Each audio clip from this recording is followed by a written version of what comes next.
ओर से प्रवीर जी का स्वागत अभिनंदन करते हुए निवेदन करूंगा आर्य समाज पेटा के मंत्री प्रेमचंद सैनी जी से कि वो प्रवीर जी को पटका पहनाकर उनका स्वागत करें। मंत्री प्रेमचंद सैनी जी।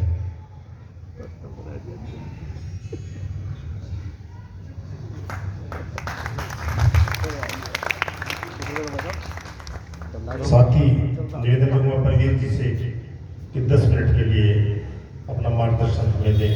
आदरणीय प्रवीर जी।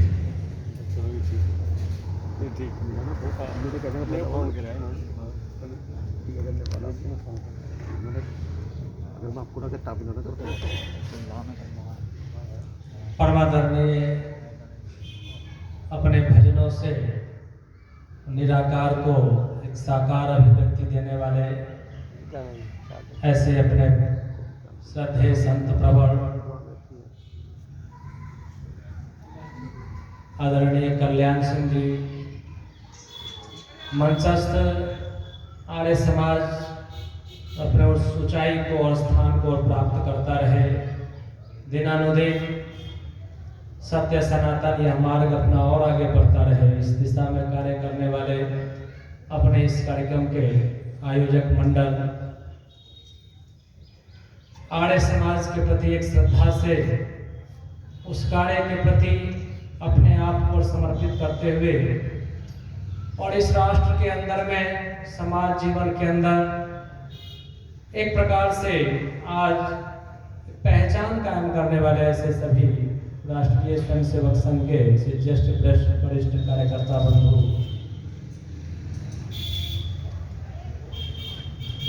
जब पूज्य संत के बता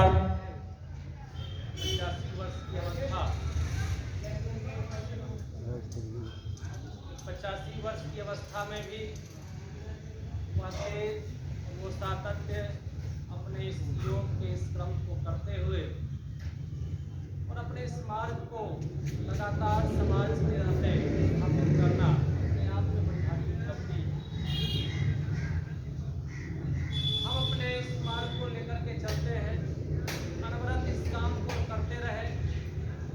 वैदिक मार्ग संगम छत्वम संपदध्वम संभो मनांसि जानता देवा भागं यथा पूर्वे संजानाना उपास्ते। जो साधना कहते हैं बोलना, उसके आधार पर काम करना थोड़ा कठिन होगा। समान रूप से मन और चित्त में भी समानता हो जाए, ये वास्तव में बड़ी कठिन है।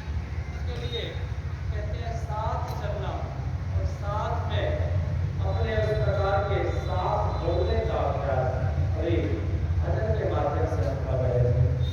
तो व्यवहारिक धरातल पे जरा कठिन है इस काम को करते हुए। हम पूज्य स्वामी दयानंद जी को जब याद करते तो हमें ध्यान में आता है वो चैत्र शुक्ल प्रतिपदा जिसमें आर्य समाज की स्थापना हुई होगी। भारत उस समय कैसी परिस्थिति में था। भारत के अंदर में कहते हैं कि सत्य सनातन मार्ग अवरुद्ध हो गया था। कहते हैं एक प्रकार से सामाजिक बाह्याडंबर के कारण से ऐसी परेशानी परिस्थितियां उत्पन्न थी। कहते हैं हिंदू कहता था कि हिंदू नहीं कहना, मुझको गाली देना, माँ बहन की गाली दे देना, लेकिन हिंदू नहीं कहना। एक ऐसे समाज के अंदर कहते हैं वो अंधकार का युग, वो 200 वर्ष हमारे अंधकार का युग है। 700 वर्ष की दास्ता के बाद भी हम अडिग थे, अपने सिद्धांतों पर अड़े हुए थे। हमने इस्लामिक आक्रांताओं को जवाब दिया। जिस समय हमारे यज्ञों पवित्रों को तौल करके स्नान करता था, कहते हैं वह औरंगजेब कहते हैं नहाने के लिए उन्हीं यज्ञों पवित्रों को और कहते हैं जला करके और तौलता था। उसी पानी पर कहते वो गर्म करके और स्नान करता था। उस समय हमने जिसको झेल लिया, लेकिन वह विदेशी आक्रांताओं ने हमको तहस नहस कर दिया। यानी उस अंग्रेज की उस दास्ता के अंदर तो हमारा समाज कहते हैं वो टुकड़े टुकड़े के अंदर कहते एक प्रकार की स्थिति आ गई कि अपने ही समाज के बंधु अपने आपस में ही घृणा करने लगे। कहते एक प्रकार का अपना ये समाज जो बिल्ली को भी पालता है, नाग पंचमी में नाग को भी दूध पिलाता है, कुत्ते को भी कहते हैं, पिटबुल जैसे खतरनाक कुत्ते को भी पालता है, अपने गोद में खिलाता है। वो अपने ही समाज के बंधु बांधवों से घृणा करने लगा। कहते इस प्रकार की अस्पृश्यता ने हमारे समाज को इस तरह की जर्जर स्थिति में डाल दिया कि हिंदू हिंदू के नाते ही खड़ा नहीं रह पाया। उसके सामने मैं कहा कि तुम तो टुकड़े टुकड़े हो। उस वेदना को स्वामी दयानंद समझते थे। वो समझते थे कि महाराणा प्रताप जब घास की रोटी खाते थे, जब उनकी बच्ची भूख से तड़प करके प्राण त्यागने पर भी तैयार है, लेकिन जयपुर और आमेर में कोई प्रतिक्रिया नहीं होती थी। जयपुर और आमेर के लोग क्या कर रहे थे? अपनी बहन बेटी को अकबर को दे करके बड़े मौज का जीवन जीते थे।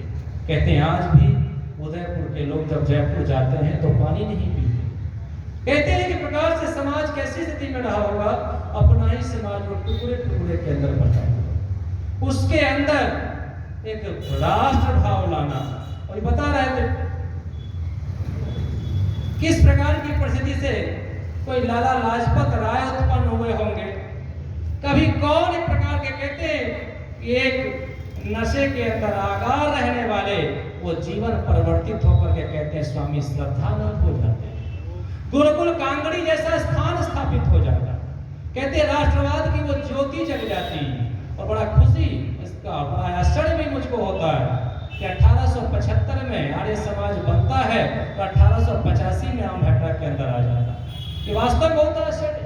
मैं गंगोह जाता हूँ, गंगोह के अंदर में कहते मात्र यानी किसी एक संस्था की शुरुआत हो और 10 वर्ष के अंदर यहाँ पहुँच जाए। और आज मुझको पता चला कि अपना ये आश्रम कहते हैं मुंबई का जो आश्रम है उसके जैसा मिलता जुलता, यानी एक प्रकार की जहाँ स्थापना के बाद से एक 2000 किलोमीटर की दूरी पर भी वही क्रांति उस रूप में स्थापित हो गई होगी। और मैं सामने देख रहा हूँ कि आप सबके साथ जो श्रद्धा का आपका जो स्तर है उसके कारण से समझ सकते हैं कि कैसा काम उन्होंने किया।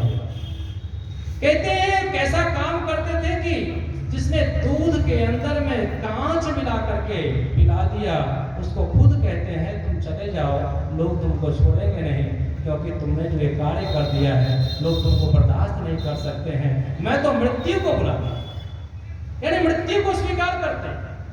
कहते अपनी पढ़ाई करने के बाद स्वामी दयानंद जी पूछते हैं गुरु जी से तो मेरे लिए क्या आदेश है।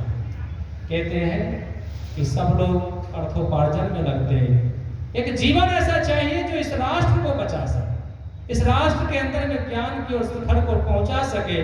कहते हैं उस वैदिक मार्ग के ऊपर चल सके। कितनी कठिनाई का कालखंड रहा होगा, क्योंकि जिस प्रकार से कोई पढ़ाई करता है, आज भी हमारे माँ पिता क्या चाहते हैं? वो चाहते हैं क्या स्वामी दयानंद बनाना? वो नहीं चाहते। वो नहीं चाहते किसी को राम बनाना। किसी माता के सामने अगर प्रश्न आ जाए कि एक ऋषि आए हैं और आपके पुत्र को ले जाना चाह रहे हैं, इसको निशाचरों को मारने का काम पड़ेगा, कि आज कोई माता तैयार होगी क्या? एक माता तैयार होगी क्या? कोई स्वामी दयानंद उस समय में समाज में सम्मानित हुए होंगे क्या? लोगों ने कहा होगा कि नकारा है, पढ़ाई करके और पूरा जीवन इस मार्ग पर चल पड़ा है, इसका क्या स्थिति? अगर ये परिवार में होता तो कुछ शायद अर्थोपार्जन कर लेता, लेकिन इस मार्ग पर चलने के लिए कहते बड़ी कठिनाई होती। तो उस मार्ग पर चलने के कारण से कैसे परिणाम आए, तो कहीं लाला लाजपत राय निकल करके आते हैं, और ये बता रहे थे अशफाकुल्लाह भी निकल करके आते। लोगों ने पूछा था अशफाकुल्लाह से कि भाई एक प्रकार का हो सकता है कि फांसी से तुम और बच जाओ, कैसे करोगे? अशफाकुल्लाह कहता है क्योंकि प्रशिक्षण था, शिक्षण हो गया था। वो कहता है कि समस्त हिंदू समाज के अंदर में क्योंकि पुनर्जन्म होता और पुनर्जन्म होने के कारण से और दोबारा वो आते, लेकिन मैं ऐसे धर्म के अंदर आ गया हूँ, मेरा पुनर्जन्म नहीं होगा। मैं परमात्मा से प्रार्थना करता हूँ कि मेरा पुनर्जन्म हो तो उस हिंदू के नाते हो जाए जिसमें मैं फिर से भारत माता की सेवा कर सकूं। राम प्रसाद बिस्मिल कहते हैं अशफाक तुम किसी प्रकार से तुमको बचाने की कोशिश में कर रहा हूँ, मैं बचाऊंगा। अशफाक कहता है कम से कम एक तो जाने दो, एक अपने समाज में से तो मुझको भी फांसी लगने दो। आने वाली पीढ़ियां क्या कहेगी? भारत की आजादी में कोई नहीं गया। कहते हैं मत मतांतर इस प्रकार की स्थिति में है कि पूरे देश की आजादी में 4.5 लाख बलिदान हुए, लेकिन 4.5 लाख बलिदान के अंदर में 6 आधा दर्जन की संख्या में भी ईसाई नहीं। तो क्या हो गया होगा? यानी उनके मन में रहा होगा कि मेरा ही साम्राज्य चल रहा है, मुझको देश के लिए बलिदान की क्या आवश्यकता है। कहते हैं जब चीन का कभी हमला हुआ होगा, पाकिस्तान का हमला हुआ होगा, तो शेष समाज क्या करते हैं? एक समाज भारत में है वो रेंटर।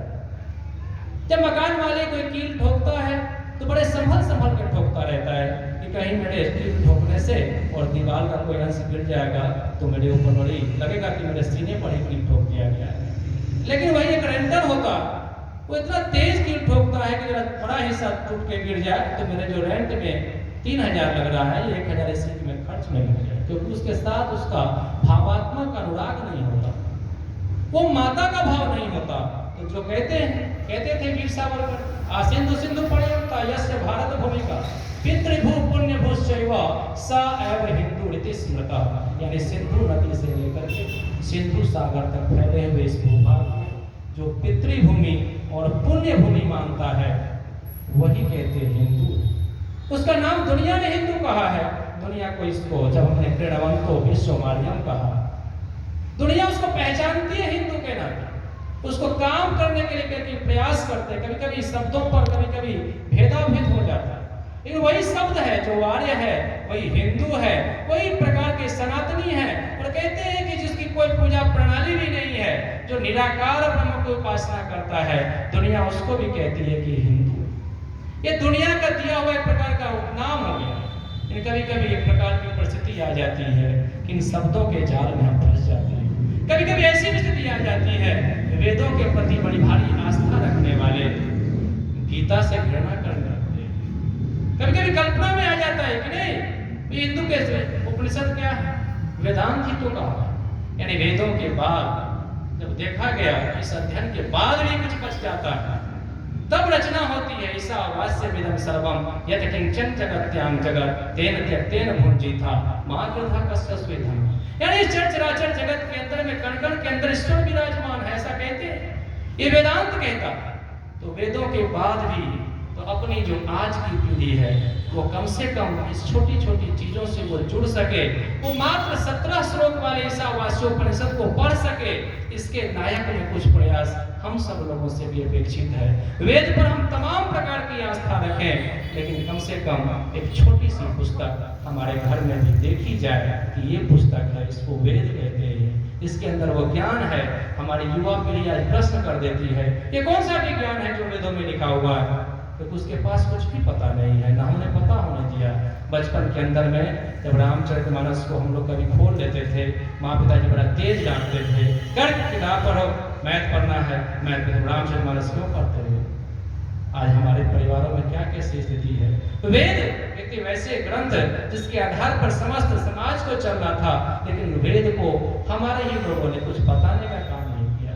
सत्यार्थ प्रकाश की बड़ी अच्छी पुस्तक, हम सबकी श्रद्धेय पुस्तक है, लेकिन क्या हमारे घर में जो है वो कभी कपड़े से बाहर निकल के आती है क्या? क्या कभी उसके एक अंतरा को पढ़ने का प्रयास करते हैं क्या? क्या उसके उस भाव को समझ पाते हैं कि अम्भेटा कैसे बचेगा? अम्भेटा के बारे में जो जानकारी होती है, अभी बड़े स्पष्ट करता मुझको पता है कि अपनी 2 जैन बहनें आज उस प्रकार की परिस्थिति में यहाँ फंस गई, एक विधर्मी उनको चंडीगढ़ पहुंचा दिया। कभी समाज उसके लिए चिंतित नहीं हो पाएगा क्या? क्या धर्माधिकारी इतना अनुष्ठान करते हुए नहीं कल्पना कर पाएंगे मेरा समाज किस प्रकार से बचेगा? मेरे समाज के अंदर में ऐसी परिस्थितियां क्यों उत्पन्न हो रही है? मेरी माता बहनें किस प्रकार से सुरक्षित हो? मेरे अम्भेटा से कहते हैं हिंदुत्व का और पलायन नहीं होना चाहिए, वो कैसे विचार करेंगे? वेदों में सबके बारे में उल्लेख आया है, लेकिन कहीं ना कहीं व्यवहार में कुछ कमी हुई है। हमने संगत छत्वम को नहीं समझा। संगत छत्वम इतनी बड़ी बात कहता है कि हम साथ चल रहे हैं। वो हो सकता है कर्मकांड के अंदर में फंसा हुआ। एक बार ऐसी परिस्थिति आई थी, राष्ट्रीय स्वयंसेवक संघ के द्वितीय सरसंघ चालक और आसाम के अंदर गए थे। पता चला था कि पूज्य शंकराचार्य जी उनके साथ में थे। प्रश्न ये आ गया कि माल्यार्पण कौन करेंगे, क्योंकि माला पहनाने वाला जो हिंदू था वो गोमांस भक्षक था, वो गाय का मांस खाता। पूज्य शंकराचार्य ने कहा मैं नहीं माला पहनवाऊंगा, गोमांस भक्षक हिंदू कहां से आ गया? मैं इसे बड़ी घृणा करता था। पूज्य गुरु जी ने उनको समझाया, शंकराचार्य जी ये गोमांस भक्षक है, इसको कभी बताने के लिए आप आए थे कैसे पहले कि गोमांस क्या होता है? वो तो जंगल के अंदर में कोई जानवर को खाता है, उस प्रकार से उसको भी खाता है। क्या नागालैंड के अंदर में कोई परिवर्तन कैसे होगा? आप उसको बताने का प्रयास ही नहीं किया, आपने उसको गाली देना शुरू कर दिया। आपने कहा कि बड़ा गलत हो, तो निकृष्ट हो, अस्पृश्य हो। इस कारण से समाज के अंदर में हमने विभाजन की दीवारें खड़ी कर दी। अगर हमने पहले इसको बताया ही नहीं कि भाई अहिंसक होना चाहिए, नॉनवेज नहीं लेना चाहिए, लेकिन उस नॉनवेज के बारे में कुछ हमको बताना तो पड़ेगा। बताने वाले कोई नहीं है। कहते हैं जो 2-2 हजार और 20-20 हजार किलोमीटर से दूर आकर के, ऑस्ट्रेलिया से आकर के मणिपुर के जंगल के अंदर बैठे बैठे हमारे लोगों के गले में क्रॉस पहना। मैं गया था अभी गांव के अंदर में, उस गांव में अपना बड़ी प्रातः काल में बड़ी अच्छी यज्ञ की वेदी चल रही थी।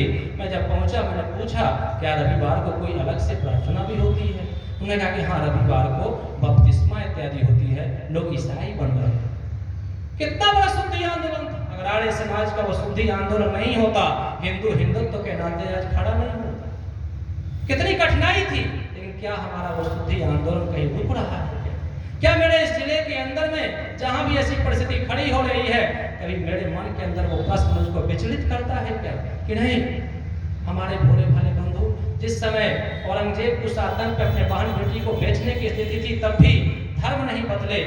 आज वो स्कूल के नाम पर, स्वास्थ्य के नाम पर उनका धर्मांतरण हो जाए, उनका मतांतरण हो जाए, उनके गले में क्रॉस लटक जाए, तो हमारे और कहते हैं कि हम तो लड़ नहीं सकते। 100 देशों से अधिक का संगठन ईसाइयत का है। पैसे के बल पर वो हमारे सामने में इतनी तेज होने से वृद्धि करते हैं।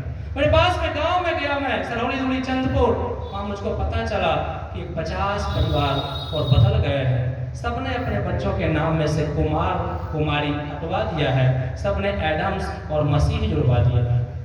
क्या मेरा मन विचलित नहीं होना चाहिए? मेरे जिले के अंदर ऐसी स्थिति होती है तो मैं एक प्रकार का एक आंदोलन है, आर्य समाज यानी एक आंदोलन।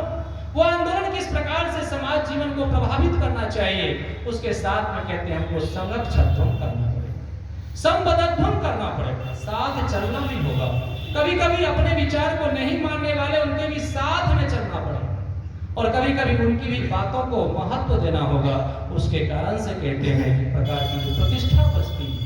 कहते हैं आर्य समाज का पूरा आंदोलन अपना लाहौर केंद्रित था।